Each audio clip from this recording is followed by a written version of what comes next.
مخدوم فخر زمان صاحب. بسم اللہ الرحمن الرحیم. Thank you Mr speaker. سب سے پہلے تو میں آپ کا شکریہ ادا کرنا چاہ رہا ہوں کہ آپ نے مجھے آج بجٹ 2024-2025 پہ بات کرنے کا موقع دیا. سب سے پہلے میں خراج تحسین پیش کرنا چاہ رہا ہوں شہید محترمہ بے نظیر بھٹو کے 71 سالگرہ مبارک کے دن پہ.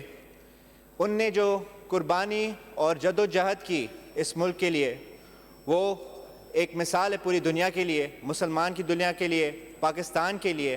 اور مجھے انتہائی خوشی اور فخر اور مسرت محسوس ہوتی ہے کہ میں اس پارٹی کا ایک چھوٹا سا حصہ ہوں. میں شکریہ ادا کرنا چاہوں گا پاکستان پیپلز پارٹی پارلیمنٹیرینز کے پریزیڈنٹ آف پاکستان جناب آصف علی زرداری صاحب کا، چیئرمین پاکستان پیپلز پارٹی بلاول بھٹو زرداری صاحب کا، اور میڈم فریال ٹالپور صاحبہ کا، جن نے مجھ پہ بھروسہ کیا، مجھ پہ اعتبار کیا اور مجھے یہ موقع دیا کہ میں اپنے حلقے کی، اپنے علاقے کی PS 57 مٹیاری کی نمائندگی کروں اور ان کی آواز اٹھاؤں اس آگسٹ ہاؤس میں.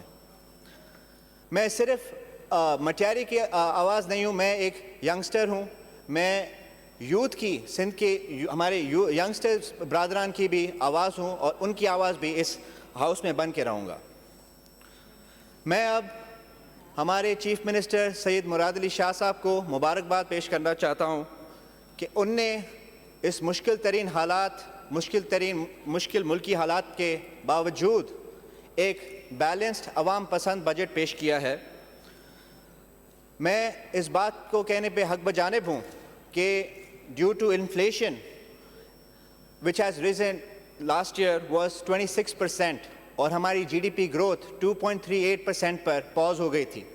ان کے باوجود بھی ہم نے ایک فرینڈلی بجٹ پیش کیا ہے اور اس سے آپ دیکھ سکتے ہیں کہ 30% ہم نے امپلائمنٹ ویجز کو بڑھایا ہے with 15% پینشنز کو بھی بڑھایا ہے. ہم نے نہ صرف یہ بٹ 35,000 منیمم ویج کو بھی 37,000 کیا ہے. تو دس از بیکاز دیٹ جو عوام پہ جو بوجھ پڑتا ہے مہنگائی کا، وہ حل کر سکیں. آپ دیکھیں تو اس مہنگائی کے سلسلے میں، اس انفلیشن کی وجہ سے سب سے زیادہ اگر سفر کرتا ہے تو لوور مڈل کلاس اور لوور کلاس لوگ سفر کرتے ہیں.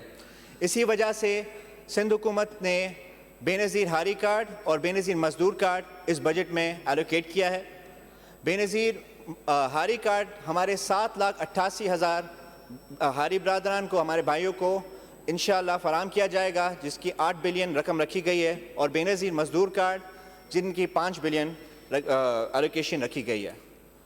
ہم خواتینوں کے لیے بھی ہمیشہ آواز اٹھائی ہے. یہ واحد جماعت ہے پاکستان پیپلز پارٹی جس نے ہمیشہ سب سے زیادہ لیڈیز کی آواز اٹھائی ہے، اور ان کے لیے بھی لیڈیز ایگری ورکرز کے لیے 500 ملین ایلوکیٹ کیے گئے ہیں.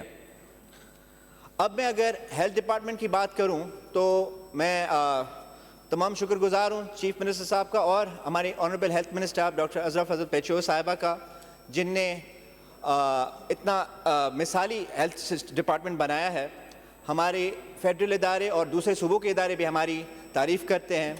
ان نے جو 2020 میں جو ہمارے پاس کووڈ آیا تھا، ان میں جو سٹیپس لیے تھے، جیسے کہ rapid testing, vaccination disbursement and oxygen supply chain management, اگر یہ سٹیپس ہم ٹائملی نہ لیتے تو بہت جانی نقصان ہو سکتا تھا، خاص طور پہ کراچی اور دوسرے اربن ایریاز میں. تو میں ان کا شکر گزار ہوں. اور ابھی بھی 300 بلین ہم نے ہیلتھ میں رکھے which is 32% more than the financial year 2023 and 2024.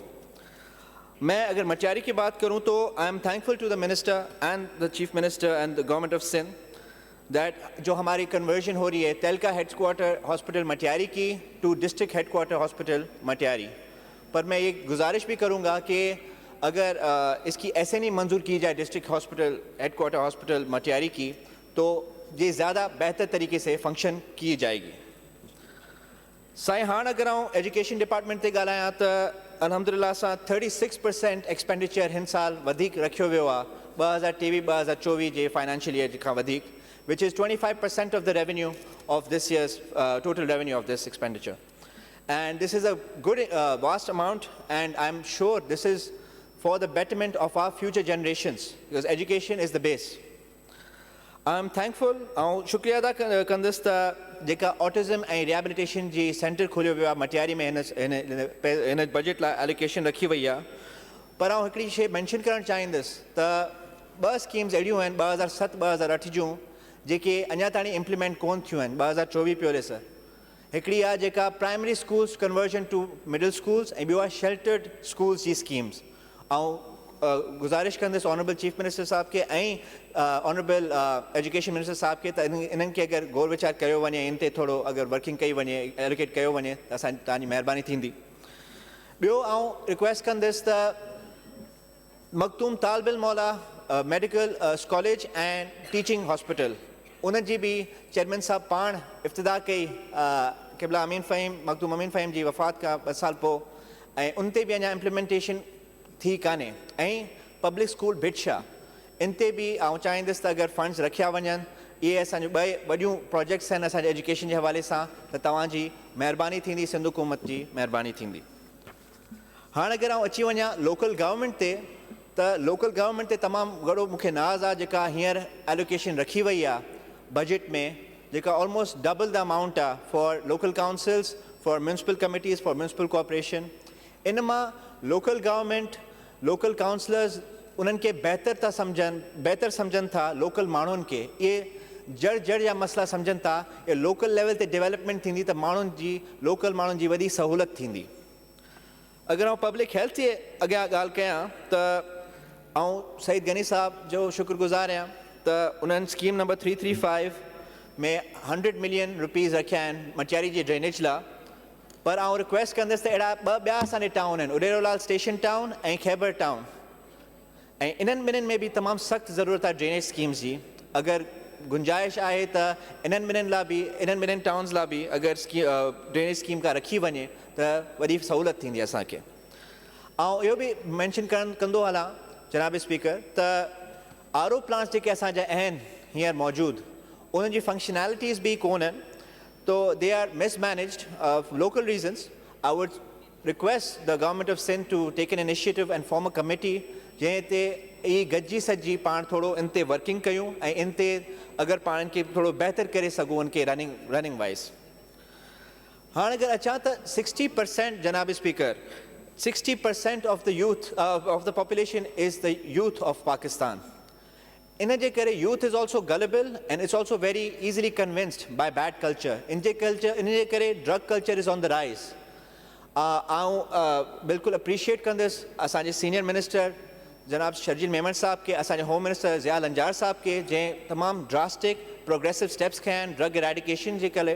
पर असांखे स्पोर्टिंग ऐं सोशल फैसिलिटीज़ सोशल एक्टिविटीज़ ठाहिणियूं पवंदियूं पंहिंजे नौजवान अवाम लाइ, जेके उहे इंगेज करे सघनि ऐं उन्हनि लाइ इहे बुरी शयुनि खां परहेज़ करे सघनि। असांजो ऐं रिक्वेस्ट कंदे स्पोर्ट्स मिनिस्टर साहब खे बि त असांजो मटियारी स्पोर्ट्स कॉम्प्लेक्स जो अप्रूवल आयो हो 2013 खां पोइ, उनमें अञा का डेवलपमेंट कान थी आहे, त इहा बि ऑनगोइंग स्कीम्स में अगरि खणी सघजनि त असांजे अवाम लाइ असांजे यूथ लाइ वॾी महिरबानी थींदी। चंदो हलां पीपल्स बस सर्विस अलहमदिल्ला सां ॾाढो सुठो इनिशिएटिव सिंध गवर्नमेंट जो, अगेन थैंक्स टू CM साहब and our senior minister Sharjeel Inam Memon sahab. But आउं रिक्वेस्ट कंदुसि त इहा महदूद आहे कराची, हैदराबाद, मीरपुर ख़ास, सखर ऐं लाड़काना लाइ। ऐं गुज़ारिश कंदुसि त अगरि इन जी people's bus service Hyderabad to Nawabshah via Matiari थी वञे त असां बि इन सहूलियत जो असां अवेल करे सघंदासीं। लास्ट टू ॿ मेन जेके हाणे मसइला मटियारी जा जेके आहिनि, ऐं पंहिंजी तकड़ी ॻाल्हि कंदुसि, उहे आहे बिजली ऐं पाणी जो। साईं विथ इलेक्ट्रिसिटी साईं तव्हांखे ॿुधाईंदो हलां त Matiari to Lahore power grid station Matiari तहलके में आहे। उनजो मूंखे लॻे थो कानून इहो चए थो त 40 किलोमीटर्स जे रेडियस में उन्हनि खे लाइट फराहम करणु घुरिजे। आई अंडरस्टैंड मुल्क ॾाढी मुश्किल हालात मां गुज़रे पियो, त घटि में घटि अगरि उन्हनि खे 100% लाइट नथी मिली सघे त घटि में घटि जेतिरी घटि लोड शेडिंग थिए हुते चंदुसि त सिंध हुकूमत अगरि वफ़ाक़ सां ॻाल्हाए सघे वफ़ाक़ी मैटर अगरि सिंध हुकूमत वफ़ाक़ सां ॻाल्हाए सघे त असांजे माण्हुनि लाइ बहितरी थींदी। ॿियो साईं चवंदुसि त पाणी जे हवाले सां साईं वाटर शेयरिंग ऐं वाराबंदी जा इलाही मसइला आहिनि, मूंखे लॻे थो ॿियनि ज़िलनि में बि आहिनि, पर असांजे तमामु घणो मटियारी तइलके में मटियारी ज़िले में इलाही मसइलो आहे।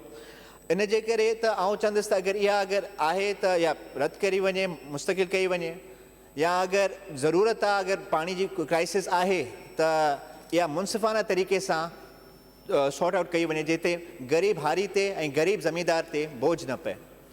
हाणे आख़िरी ॻाल्हि साईं कंदुसि जेका लास्टली ही साईं तइलको मटियारी, इहो असांजो तइलको आहे 15 यूनियन काउंसिल्स ते। असांजे ज़िले में मटियारी में 3 यूनियन काउंसिल्स आहिनि, 3 तइलका आहिनि साईं। हिकिड़ो तइलको सईदाबाद जेको 6 यूनियन काउंसिल्स ते आहे, हिकिड़ो तइलको हाला जेको 7 यूनियन काउंसिल्स ते आहे, ऐं हिकिड़ो मटियारी जेको 15 यूनियन काउंसिल्स ते आहे। ऐं रिक्वेस्ट कंदुसि हुकूमत सिंध के चीफ मिनिस्टर साहब खे त इन तइलके खे 2 तइलका कया वञनि, जीअं वधीक रेवेन्यू जनरेशन थिए ऐं अवाम खे एक्सेसिबिलिटी थिए ऐं अप्रोचेबिलिटी थिए। तव्हांजी वॾी महिरबानी। जीए भुट्टो, पाकिस्तान ज़िंदाबाद, पाकिस्तान पाइंदाबाद।